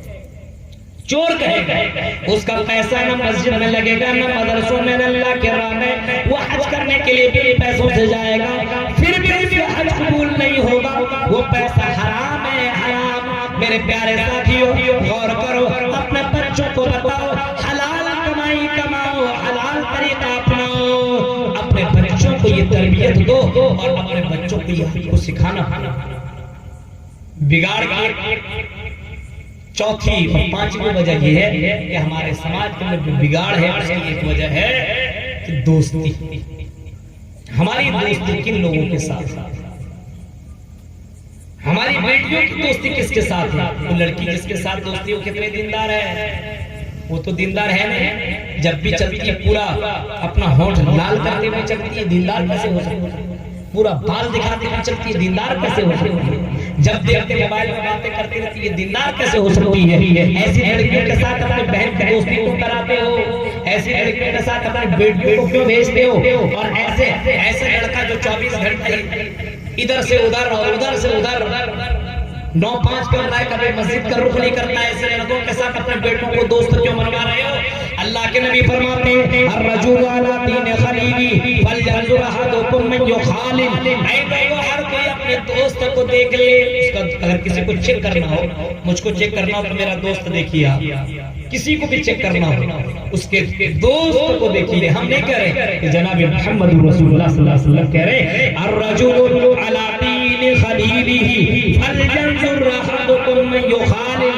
अगर किसी आदमी को चेक करना हो तो ये देखो कि इस आदमी की दोस्ती किसके साथ है। किसी लड़की को चेक करना हो तो देखो इस लड़की की दोस्ती किसके साथ है। किसी लड़का को चेक करना हो तो देखो इस लड़के का दोस्त कौन है, इसका फ्रेंड कौन है। आपको पता चल जाएगा ये लड़का कैसा है। अगर इसका दोस्त शराब पीता तो आज न कल एक न एक दिन ये भी शराब पीने लगेगा।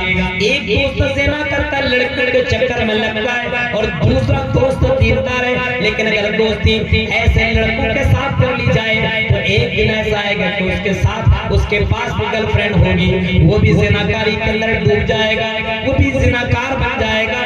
इस वजह से अल्लाह के नबी फरमाते हैं अपने दोस्तों को चेक करो कि उसकी दोस्ती किसके साथ है। अपने सहेलियों को देखो वो कितने दीनदार है।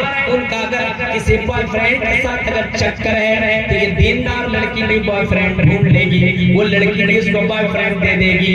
इस वजह से मेरी बहनों, ऐसी लड़कियों से दोस्ती न करो जिनका कैरेक्टर खराब है, जिनका कैरेक्टर खराब है। ऐसी लड़कियों से दोस्ती न करो, उनको कह दो तुम्हारी दोस्ती तुम्हें मुबारक, हम तेरे साथ दोस्ती और हम तुम्हें अपना सहेली नहीं बना सकते हैं। मेरे प्यारे प्यारे साथियों, क्योंकि आपका ईमान आपकी जिंदगी के अंदर सबसे कीमती दौलत है। तो दोस्ती किसके साथ? ये नंबर 5 हमारे समाज के अंदर बिगाड़ की एक वजह यह है कुरान से हम और आप कुरान पढ़ते नहीं है ना सुनते, पढ़ नहीं सकते, सुन तो सकते हैं। बहुत से लोग हैं जिनको कुरान पढ़ाना नहीं आता है, मोबाइल के अंदर कुरान अपलोड करके सुन सकते हो। फरमाया ये कुरान लोगों की जिंदगियों को बदलने वाली किताब है। ये कुरान इंसान की जिंदगियों को बदलने वाली किताब है। इस वजह से कुरान की तिलावत करो, कुरान से रिश्ता जोड़ो, ऑटोमेटिकली तुम गलत चीजों से बच जाओगे। कुरान से रिश्ता जोड़ो। लेकिन आज मेरे भाइयों कुरान से नहीं, गानों से हमारा रिश्ता जुड़ा हुआ है। कुरान से दिल लगाओ। रमजान के महीने में तो कुरान पढ़ लेते हैं, लेकिन 11 महीने में कुरान से कोई मतलब नहीं है। और कुछ लोग कुरान तो पढ़ते हैं लेकिन कुरान का तर्जुमा कुछ भी नहीं जानते। कभी आपने पढ़ा है कि अल्लाह ताला ने हमसे क्या कहा? आपका बॉयफ्रेंड का मैसेज भेजता है, उसको पढ़ लेते हैं, अच्छा जवाब भी दे देते। अल्लाह ताला ने आपसे क्या क्या कभी आप सोचा है? या अय्युहल्लज़ीना आमनू क़ू अनफुसकुम व अहलीकुम नारा। अल्लाह कहता है मेरे मोमिन बंदों और बंदियों, तुम अपने आप को, अपने घर वाले को जहन्नम की आग से बचा लो। अल्लाह हमसे भी कह रहा है, तुमसे भी कह रहा है, ऐ मेरे मोमिन बंदों और बंदियों, ऐ लड़कों और लड़कियों, अपने आप और अपने घर वाले को, दोनों को जहन्नम की आग से बचाओ। अल्लाह कुरान सूरह तहरीम के अंदर कह रहा है खुद को और अपने घर वाले को जहन्नम की आग से बचाओ। और अल्लाह के नबी कहते हैं तुम्हें मालूम नहीं है जहन्नम की आग कैसी है? उस जहन्नम की चिंगारी, उस जहन्नम की चिंगारी कल कसर फरमाया एक महल की तरह उसकी चिंगारी है। जहन्नम की आग का सामना कैसे कर सकते हो जबकि तुम दुनिया की आग का सामना नहीं कर सकते हो? तो जहन्नम की आग का सामना कैसे करोगे? मेरे प्यारे साथियों, अल्लाह ताला ने कुरान में ये सब बातें बताई है, लेकिन हम कुरान तो पढ़ते हैं, नारा किया है तो पढ़ते हैं, लेकिन हम तर्जुमा और मफहूम से हम बिल्कुल ज्यादा दूर हैं। हमें मालूम ही नहीं कि कुरान के अंदर क्या पढ़ रहे हैं। तो मेरे भाइयों, कुरान से रिश्ता जोड़ो। नंबर 7 हमारे अंदर बिगाड़ की एक वजह यह है कि नमाज से दूरी है। आपकी मस्जिद के अंदर कितने नमाजी हैं? इमाम साहब बता देंगे। और बहुत से लोगों से पूछ लिया जाए आजान फजर में कब होती है? अल्लाह की कसम 90% लोगों जो ने बता सकेंगे फजर की आजान कितने बजे होती है। ये मैं कह रहा हूँ गारंटी के साथ। फजर की आजान कितने बजे होगी वो बता सकेंगे। क्यों? क्योंकि उसको फजर में थोड़ी उठना, उसको 8 बजे उठना है, 9 बजे उठना है। क्यों?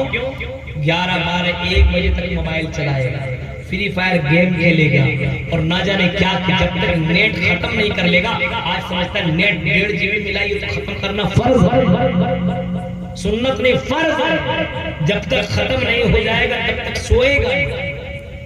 और जाहिर सी बात है 12 बजे तक नहीं सोएगा तो सुबह में कैसे उठ पाएगा? 12 बजे तक नहीं सोएगा, फजर में कैसे उठेगा? और फजर में नहीं उठेगा तो फजर की अजान कब होती है, नमाज कब होती है, उसको क्या फजर के अंदर 2, 4, 10 लोग बुजुर्ग आपको मिलेंगे, 1, 2 मौलवी आपको मिल जाएंगे। बकिया हमारी ये नौजवान नस्ल कहाँ है? हमारी ये नौजवान नस्ल लड़कियां कहाँ गई? जो सुबह के वक्त लड़कियों की आवाज आया करती थी, कुरान पढ़ने की आवाज। आज गलियों से गुजरो ऐसा लगो कब्रिस्तान बना बैठा है, हमारा मोहल्ला कब्र बन गया है, आवाज नहीं आती है कुरान की आयतों की। मेरे प्यारे साथियों, फरमाया इन्नस्सलात तनहा अनिल फहशाई वल मुनकर, नमाज इंसान को बेहयाई और बुराई से रोक देती है। इस वजह से नमाज की पाबंदी खुद करो, अपने घर वाले को कराओ, अपने बेटियों को कराओ और अपने बेटों को कराओ। ये नमाज की पाबंदी कहाँ से कराओगे? बाप ही भी नमाजी है। हाँ, बाप नमाज में पढ़े तो कौन मारे? दादा तो कब्र में लेटा हुआ है। और पोता नमाज में पढ़े तो कौन मारे? कौन मारे? बाप ही नमाज नहीं पढ़ा, बेटे को क्या मारेगा? माँ ही नमाज नहीं पढ़ी, बेटे को क्या मारेगी? हालांकि कुरान अल्लाह के नबी ने फरमाया मुरु औलादकुम बिस्सलाति व मबनाउ 7 सनीन वज़रिबुहुम व मबनाउ 10 सनीन। जब बच्चा 7 साल का हो तो उसको नमाज पढ़ने का उसको मशक कराओ, प्रैक्टिस कराओ, उसको तलकीन करो कि चलो नमाज पढ़ो, नमाज पढ़ो, नमाज। जब बच्चा 7 साल का हो तब तुम उसको प्रैक्टिस कराओ, तुम नमाज पढ़ो, उसके लिए भी मुसल्ला बिछा दो, ये नमाज नमाज के बारे में बताओ। अस्सलातु मिफ्ताहुल जन्नह, ऐ मेरे बेटे यही जन्नत की है, यही जन्नत की चाबी है। अगर नमाज पढ़ोगे तो जन्नत का दरवाजा खोल पाओगे, ताला खोल पाओगे। नमाज में तो जन्नत के अंदर एंट्री भी नहीं है। इस वजह से मेरे बेटे नमाज पढ़ 7 साल के उम्र में जब इसको तलकीन कराओगे, तरबियत दोगे और धीरे धीरे मश्क कराओगे, 10 साल की उम्र में वो मश्क भी कर लेगा। और 10 साल में अगर नमाज न पढ़े तो हदीस के अल्फाज है वज़बिकूम अलैहा, जब 10 साल में नमाज न पढ़े तो उसको मार मार करके नमाज पढ़ाओ। ये नबी की हदीस कहते हो, रग रग में नबी नबी नबी की हदीस के ऊपर कौन अमल कर रहा है? गौर करो, हमारे 10 साल 12 साल की बच्चियां आज जब ट्यूशन फेंक के घूम रही है। हमारे 10-12 साल के लड़के बाकायदा बालों की कटिंग तो करवा सकते हैं, चौराहों में बैठ करके मोबाइल को चला सकते हैं, लेकिन आजान सुनकर के आजान का जवाब नहीं दे सकते, ये नमाज की पाबंदी नहीं कर सकते। मेरे भाई क्यों है कि हम अपने बच्चों को हमने तरबियत ही नहीं दी नमाज पढ़ने की, और रसूल की हदीस पर अमल ही नहीं। 6 बात हो गई। ये बिगाड़ कि हमने ये नहीं किया। अब इसका इलाज आपको बताता हूं। इलाज क्या है? ऐसा नहीं है कि हम कोई पुड़िया दे दें, आप खिला देंगे, अपने बच्चों को ठीक ठाक हो जाए। कोई सुई दे दे, कोई इंजेक्शन दे दे और आप अपने बच्चों को लगा दे, ठीक ठाक हो जाए। नहीं, इलाज हम आपको इलाज नहीं बताएंगे। जो इलाज जनाबे मोहम्मद रसूलुल्लाह ने कभी बताया था वही इलाज बताएंगे। जो इलाज जनाबे मोहम्मद रसूलुल्लाह ने बताया था वही इलाज हम आपको बताएंगे। अल्लाह के नबी सल्लल्लाहु अलैहि वसल्लम ने बताया था इलाज के तौर पर, आपने बताया था। सुनो ऐ नौजवानों सुनो, ऐ नौजवानों सुनो, अगर तुमको अपनी बुराइयों से बचना है, अगर तुम्हें गलत कामों से बचना है, अगर तुम जवान हो चुके हो तो या माशर शबाब मन इस्तता मिनकुमुल बाबा फलयतज़व्वज, अगर जवान हो तो शादी करो। 4-5-10 जगह तुम्हें मुंह मारने की जरूरत नहीं है। अगर जवान हो, ताकत रखते हो खिलाने पिलाने की और बीवी का हक अदा करने की, निकाह करो और शादी और निकाह करने का अगर तुम ताकत नहीं रखते हो तो अल्लाह के नबी ने उसका भी इलाज बताया। और आपने फरमाया अगर तुम निकाह नहीं कर सकते हो, अगर तुम्हारे साथ जिनसे ख्वाहिश मिटाने की ताकत है लेकिन खिलाने पिलाने की ताकत नहीं है, तो अल्लाह के नबी फरमाते हैं फालैहि बिस्सौम, रोजा रख लो। अगर निकाह नहीं कर सकते हो और तेरी नजर लड़कियों में जाने लगे, ऐ लड़कियों अगर तुम्हारा निकाह नहीं हो पा रहा है और तुम्हारी नजर भटक रही है कभी इस लड़के के ऊपर, कभी उस लड़के के ऊपर, कभी इससे चैट कर रहे हो, कभी उससे चैटिंग कर रहे हो, कभी इससे बातें कर रही हो, कभी उससे बातें कर रही हो, कभी यहाँ मिलने जा रही हो, कभी वहाँ मिलने जा रही हो, कहोगे कि मौलवी साहब मेरा बाप गरीब है, मेरी शादी नहीं हो पा रही है। अब हम अपनी ख्वाहिश मिटाने के लिए, अपनी सेक्स मिटाने के लिए हम ये हरबा इस्तेमाल करने मजबूरी है हमारी। अल्लाह के नबी ने इसका भी जवाब दिया है और इसका भी इलाज बताया है। अगर निकाह तुम्हारा ना हो फालैहि बिस्सौम, तो तुम रोजा रख लो। क्या इलाज बताया? रोजा रख लो। नौजवान लड़कों और लड़कियों सुनो ध्यान से, निकाह नहीं हो पा रहा, मजबूरी है, जहेज के दौर में नहीं हो पा रहा, लेकिन क्या करेंगे? ज़िनाकारी करेंगे? नहीं, तो फिर क्या करेंगे? ऐसे वक्त में क्या करें नौजवान लड़के और लड़कियां? अल्लाह के नबी फरमाते हैं फालैहि बिस्सौम, रोजा रख लो। 1 रोजा, 2 रोजा, 3 रोजा, 4 रोजा। ये रोजा तुम्हारी शहवतों को तोड़ देता है, तुम्हारे सेक्स पावर को खत्म कर देता है। फालैहि बिस्सौम फइन्नहु लहु विजा, जिस तरीके से फइन्नहु लहु विजा, ये ढाले ये तुम्हें गलत कामों से रोक देता है। ये रोजा तुम्हें शहवत को मिटा देता है, तुम्हारे गलत कामों से तुम्हें रोक देता है। जब इंसान रोजा रखेगा उसके अंदर से कमजोरी आ जाएगी, उसकी नजरें उन चीजों से महफूज रहेगी। मेरे प्यारे साथियों गौर करो कि प्यारा इलाज जनाबे मोहम्मद रसूलुल्लाह ने दिया है, लेकिन हम और आप गर्लफ्रेंड तो रख सकते हैं लेकिन शादी नहीं कर सकते। देख रहे हैं बहुत से लड़कों को, देखिए अभी साहब अभी का निकाह करेंगे, अभी शादी थोड़ी, अभी हम बच्चे हैं, अभी बच्चे हैं, शादी कर दो कई बच्चे के बाप बन जाए, बोलते भी हम बच्चे हैं। गौर करो मेरे भाइयों, सोचो 24, 18, 28, 30 साल का लड़का कहता अभी हम बच्चे हैं। मेरे प्यारे साथियों, अभी हम निकाह कहाँ करें? निकाह के अंदर, निकाह में देरी मत करो और निकाह को आसान बनाओ। बहुत आसान और सिंपल तरीके पे अगर कोई लड़की पसंद आए, उसके गार्जियन से मुलाकात करो और कहो मैं तेरी बेटी से निकाह करना चाहता हूँ, और बगैर किसी जायज के और बाकायदा सुन्नत के तरीके पे निकाह कर लो, मिसाली निकाह करो। मेरे प्यारे साथियों, उस निकाह के अंदर बरकत है जिस निकाह के अंदर कम खर्चा होता हो, उस निकाह के अंदर बरकत है जिसके अंदर कम खर्चे होते हो। लेकिन आज हमारे यहाँ बरकतें खत्म हो रही है क्योंकि निकाह में बहुत खर्चे, इतने बाराती, शादी करने वाला, शादी कराने वाला नहीं है तो कर्जा ले लेके सबसे जाता है। उसकी बेटी में इतना कुछ किया कि मेरी बेटी में नहीं करेंगे, लोग क्या कहेंगे, लोग क्या कहेंगे, ये चक्कर है मेरे भाइयों। तो अगर इन नौजवान लड़कों के अंदर बेदारी लानी है तो नौजवान अगर लड़के और लड़कियां हैं ताकत रखते हैं शादी करने की, सबसे पहले शादी करो। और अगर ये ताकत नहीं है उन लड़कों को मेरा पैगाम है, रोजा अल्लाह को बहुत पसंद है। और एक रोजा 70 खरीफन, एक रोजा इंसान को 70 साल जहन्नम से दूर कर देता है। ये है रोजे की अहमियत मेरे भाइयों। आप ये कोशिश करें कि अपने आप को ज़िनाकारी से। नंबर 2, समाज के अंदर अगर सुधार चाहिए तो दूसरा इलाज है। अगर सुधार करना है तो दूसरा इलाज ये है कि आप गार्जियन हैं, अपनी जिम्मेदारी पूरी करें। आपकी जिम्मेदारी क्या है? सिर्फ कमाने की जिम्मेदारी है।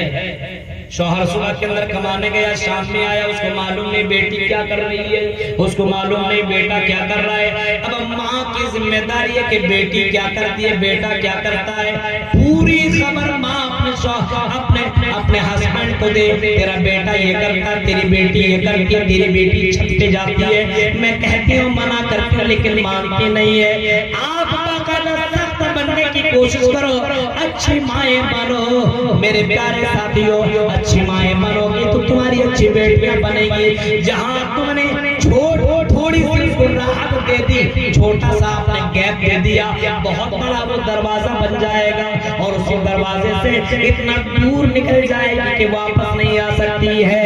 इस वजह से सख्ती करो। जब बच्ची जवान है उसके ऊपर ज्यादा नजर होनी चाहिए। तेरी बेटियां तेरी जिंदगी में बहुत बड़ी कीमती दौलत है, उसकी हिफाजत करो। लड़कों के ऊपर भी कंट्रोल करो और लड़कों को भी बताओ।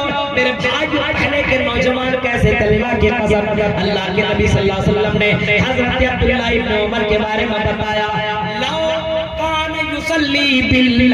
अगर हजरत अब्दुल्लाह इब्न उमर तहज्जुद की नमाज पढ़ने लगे तो अल्लाह की नजर में बहुत ज्यादा प्यारे हो जाएंगे।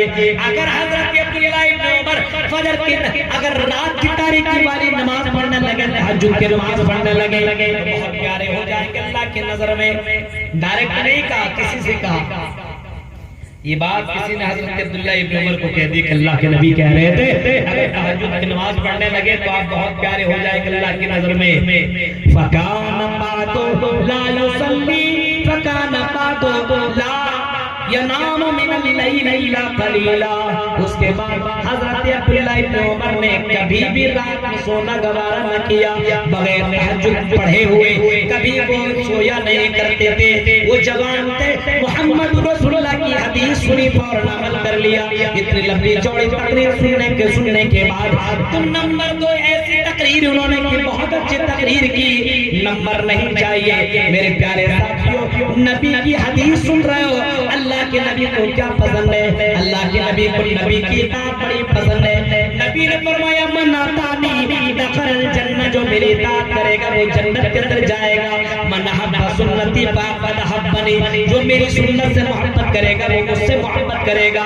नबी की सुन्नत दाढ़ी रखना है, नबी की सुन्नत बैठ करके खाना पीना है, नबी की सुन्नत अपनी आंखों को नीचे रख करके चलना है, नबी नबी की सुन्नत हराम चीजों से बचना है, नबी की सुन्नत हलाल कमाई कमाना है, नबी की सुन्नत औरतों की इज्जत करना है, नबी की सुन्नत नबी ने किसी लड़की का नाक चूना गवारा न किया। तुम अपने गर्लफ्रेंड से हाथ कैसे मिला लेते हो, अपने बॉयफ्रेंड से तुम बाहें पे बाहों को मिला लेते हो और बंद कमरे के अंदर मुलाकात कैसे कर रहे हो। मेरे प्यारे साथियों, नबी की सुन्नत ये नहीं है, नबी की सुन्नत ये है कि निकाह करो, निकाह मिन सुन्नती, ये नबी की सुन्नत है, नबी की सुन्नत के ऊपर अमल करो। फरमाया मन हब्ब सुन्नती फक़द हब्बनी व मन हब्बनी काना मई फिल जन्नह, जो मेरी सुन्नत के ऊपर मोहब्बत करेगा, जो मुझसे मोहब्बत करेगा, वो मेरे साथ जन्नत में ऐसे होगा। मेरे प्यारे साथियों, हम अपनी जिंदगी में गौर करें कि नबी की सुन्नत से हम दूर है कि नबी की सुन्नत से करीब है। खुद गौर करें आप। दाढ़ी नहीं है, बूढ़े हो चुके हैं लेकिन रोज चिल्लाए, क्यों? अब किसको, अब किससे शादी करनी है? बूढ़े बुजुर्ग हो चुके हो यार, अब क्या कर रहे हो ये काम? चिल्ला चिल्ला कर। बुजुर्ग वो भी सफेद बाल नहीं कर रहे, फिर चिल्ला। दूसरी शादी करने का इरादा है। मेरे भाई को समझ में बात नहीं आती है, किसकी सुन्नत, किसकी सुन्नत तुम अदा कर रहे हो? गौर करो मेरे भाइयों। तो इन पहलुओं के ऊपर नजर दौड़ाने की जरूरत है। और आखिरी बात में बताकर बात खत्म करता हूँ। इलाज जो है वो इलाज ये है कि अपने बच्चियों को और बच्चों को दीनी तालीम, दीनी तालीम अपने कम से कम अगर 10 आलिमा इस गांव से बन जाए, 10 हाफिजा इस गांव से। लेकिन बहुत से लड़कियों को मैंने ऐसे देखा है कि पढ़ लिख लेती है, ज्यादा घमंडी करने लगती है, तकब्बुर उसके अंदर ज्यादा आ जाता है। कुछ मौलवियों के अंदर देखिए तकब्बुर ज्यादा है। मुझे समझ में नहीं आता तकब्बुर किस बात पर। आप स्टेज में नहीं, स्टेज के बाहर मुझसे कभी मुलाकात कीजिए, आपको पता ही नहीं चलेगा अब्दुल कलाम सल्फी। इतने सादे मिजाज में रहने की कोशिश करता हूँ मैं, कोई बड़ाई नहीं। किस बात की तकब्बुर भाई? तकब्बुर किस बात की? अलम यकुन नुतफतम मिन बनी युमना सुम्मा काना अलक़तन फख़लक़ फसव्वा। एक हकीर कतरे से तुमको पैदा किया गया, उछलते हुए पानी से तुम्हें पैदा किया गया। हाँ, फिर उस हकीर पानी से तुमको खून का लौथड़ा बनाया गया और फिर इंसान की शक्ल दे दी गई। अब तुम इंसान बन गए हो। अब तेरे पास अगर थोड़े से पैसे आ गए, थोड़ी सी शोहरत आ गई, चंद गाड़ियां हो गई, तुम घमंड और तकब्बुर क्यों करने लगे हो? इन बिल्डिंगों के चक्कर में तुम तकब्बुर न करो। अल्लाह तेरी बिल्डिंग नहीं देखता, अल्लाह तेरी गाड़ियां नहीं देखता, अल्लाह तेरा चेहरा नहीं देखता, अल्लाह तेरी खूबसूरती नहीं देखता। फिर क्या देखता? इमाम कायनात कहते हैं वलाकिन यंजुरु इला कुलूबिकुम व अमालिकुम। अल्लाह तेरे दिल को देखता, तेरे अमल को देखता है। इसके दिल के अंदर अल्लाह का कितना डर है, ये कितना मुत्तकी, कितना परहेजगार है, ये अमल के मामले में कैसा है, अल्लाह ताला ये देखता। मेरे भाइयों और मेरी बहनों, तो आपको जरूरत उस बात पर हमें और आपको है कि बुनियादी तालीम दीजिए। कुछ है लड़कियां ऐसी, लेकिन कम से कम अपने बच्चों को दीनी तालीम दीजिए। एक और बात का मैं ऐलान करके मैं अपनी बात को खत्म करूंगा। जहां पे मैं नवादा के अंदर, जहां पे मैं रह रहा हूं, अभी मेरा जिला नवादा बिहार के अंदर जहां पे मेरी जॉब है, गवर्नमेंट जॉब है, वहां का मैं प्रिंसिपल हूं। वहीं पे मैंने एक इदारा लड़कियों के लिए, क्योंकि लड़कियां बहुत ज्यादा बिगड़ रही थी और पूरे नवादा के अंदर एक भी इदारा नहीं था, मैंने जामिया बुशरा लिल बनात मैंने खोला है। 17 तारीख की उसकी ओपनिंग थी। 35 बच्चियां 5 दिन के अंदर आई है और क्वालिटी में आपको बता देता हूँ, सारी चीजें मौजूद है। सीसीटीवी कैमरे के अंदर पूरा कि रूम में क्या पड़ रही है, क्लासरूम में सीसीटीवी कैमरा, बाहर सीसीटीवी कैमरा, और खाना जैसा घर में खाते हैं, ऐसा नहीं उठाने वाला चावल खिला दिया, जो पैकेट वाला चावल हम खाते हैं वही चावल खिलाते हैं। सुबह में रोटी और उसके बाद सब्जी, एक दिन गोश्त एक दिन सब्जी। हम इस तरीके से शेड्यूल हमने बनाया है कि बच्चों को ऐसा ना लगे कि हम मदरसे में पढ़ रहे हैं, बल्कि उसको फीलिंग होना चाहिए कि हम मदरसे में नहीं बल्कि घर के अंदर हैं। हमने उतनी क्वालिटी हमने उसके अंदर रखी है। सिर्फ लड़की ही पढ़ा सकती है, लड़की ही काम कर सकती है उसमें। ये मैंने ये क्वालिटी मैंने दी है और एक अलग काम करने की कोशिश की है। सलाउल्लाह मदनी मुंबई के जो हैं वो सरपरस्त है उसके, और बड़े बड़े आलिम उसके अंदर जुड़े हुए वगैरह। तो मेरे भाइयों आपसे हमारी गुजारिश है कि अगर कोई लड़की इस तरीके से है, आप चाहते हैं कि दीनदार आलिमा वगैरह बनाए हैं, हाफिजा बनाए तो आप अपनी बच्चियां हमारे लिए दे सकते हैं, और आपके घर से अच्छा खाना हम बना करके आप देंगे। पढ़ाई बहुत शानदार है, इन मौलवियों की तरह नहीं ये चंदा उठा उठा करके अपनी बिल्डिंग बना रहे हैं। अल्हम्दुलिल्लाह हमने वो काम किया है, और आने वाला वक्त वो पता चलेगा आपको। अल्लाह ताला से मैं दुआ करता हूँ कि अल्लाह ताला हमें अपने बच्चों और बच्चियों को दीनी तालीम, बुनियादी तालीम देने के लिए तौफीक अता फरमाए। मुझे बहुत काम है, मैं हमारे मोहतरम मंजूर साहब और कौन कौन यहाँ के नौजवान लड़के थे उन लोगों ने रिक्वेस्ट किया, इनकी मोहब्बत में मैं आ चुका हूँ मेरे भाइयों। और आपको मालूम है मुझे फिर निकलना पड़ेगा नवादा, क्योंकि मेरी ड्यूटी है, वहाँ का मैं प्रिंसिपल हूँ, और कल हमारी बहुत अहम मीटिंग है। इस वजह से आपके यहाँ मैं रुक नहीं सकता और ज्यादा लंबी तकरीर नहीं कर सकता हूँ। इंशाअल्लाह फिर कभी मौका मिला तो आपके यहाँ आने की कोशिश करूंगा। अल्लाह ताला से दुआ है कि रब्बुल आलमीन जब तक हमें जिंदा रखा, इस्लाम के उर्दू पर जिंदा रखा, जब भी हमारा खात्मा हो ईमान पर खात्मा हो। आमीन। व आखिर दावाना अल्हम्दुलिल्लाहि रब्बिल आलमीन। अस्सलामु अलैकुम व रहमतुल्लाहि व बरकातुहू।